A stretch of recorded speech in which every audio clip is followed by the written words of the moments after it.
Olá pessoal, hoje vamos falar sobre a corrida do hamster. Esse ratinho que aparentemente alegra a vida doméstica de muitas pessoas.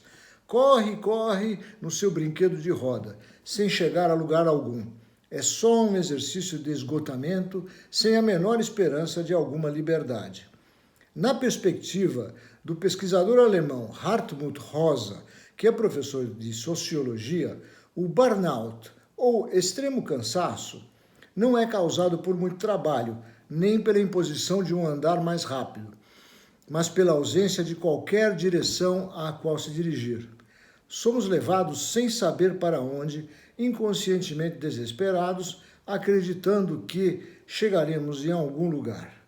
Portanto, o burnout, ou extremo cansaço, leva a uma alienação de si mesmo e, consequentemente, à construção de uma rota distorcida e distanciada de sua motivação e convicção original. Um caminho fake, falso. Ao mesmo tempo, a sociedade pós-moderna nos propõe e nos empurra para a autonomia, mas essa autonomia é dominada por um oceano de demandas visíveis e invisíveis que nos direcionam a qualquer lugar, menos ao que estaria conectado ao nosso real destino, em direção à vida. Quanto mais movimentação de ondas podemos surfar, aparentemente mais nos sentimos fortes e vencedores no sistema, nesse oceano caótico, influenciado por correntes das mais variadas. Como escreve Hartmut, esse surfista não é mais autônomo no sentido original da autonomia, e nem é mais ressonante e empático. Portanto, está super propenso ao burnout, não sendo capaz de fazer elos reais. A infelicidade leva muitos a desistir de viver, desumanizados e distanciados da experiência humana originária. Sem ressonância e sem empatia, passamos cada vez mais a viver num mundo cibernético, e não mais ou utilizando em nosso benefício. Não nos conectamos, estamos conectados indefinidamente. Ressonância só se dá na dinâmica entre os vivos, isto é, como a música. Soa num lado, ressoa no outro, em forma de ondas, movimento, afeto, calor, tremor, etc. E produzindo som. A ressonância é encontro e compartilhamento. Se não há ressonância, haverá alienação, solidão, abandono e, quem sabe, depressão. O espaço cibernético, com tudo o que tem de bom, pode levar à alienação ou à recusa de encontrar o outro, ou seja, ser sustentado por uma ilusão da presença do outro. Como diz Gilberto Safra, o que passa a portar a ética é o androide, o replicante porta a memória e o macaco do planeta dos macacos porta a humanidade.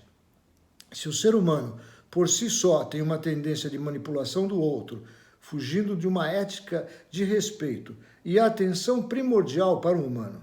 No mundo virtual, praticamente, se perdeu toda e qualquer ética. Qualquer um pode falar o que quiser e qualquer um pode replicar o que foi dito da maneira que quiser, sem a menor preocupação. No mundo de bilhões de pessoas que acompanham a internet, o risco de perder a ética e o respeito é enorme e as consequências ainda piores. É necessário prestar muita atenção para não nos perdermos do nosso caminho, desejo e amor de forma definitiva. Há que fazer um esforço de reflexão, voltar a si e se perguntar: é isso mesmo? Faz sentido? Tem sentido? Pesquisar, conversar com amigos e orientadores antes de acreditar em alguma notícia e não correr o risco de se enganar e enganar muitos mais com notícias falsas, provocando situações às vezes dramáticas de resolver, que envolvem muita gente.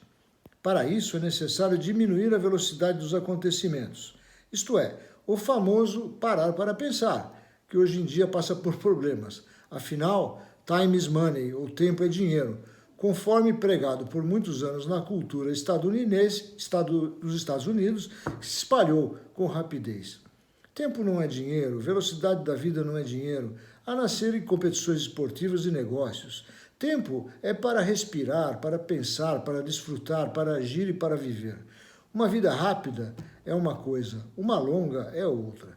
A internet veio para ajudar. Temos que ter cuidado com excessos e a adição, que podem fazer muito mal. O ser humano tem muitas fragilidades. Uma delas é a carência. Preenchê-la com qualquer coisa não faz mais sentido. Preserve a vida. Lute por uma ética incontestável, pela ecologia do universo, pela comunicação ecológica, aquela que preserve e dá qualidade a nós humanos. Só assim o mundo será melhor. Vamos em frente conscientes. É isso aí. Obrigado, gente.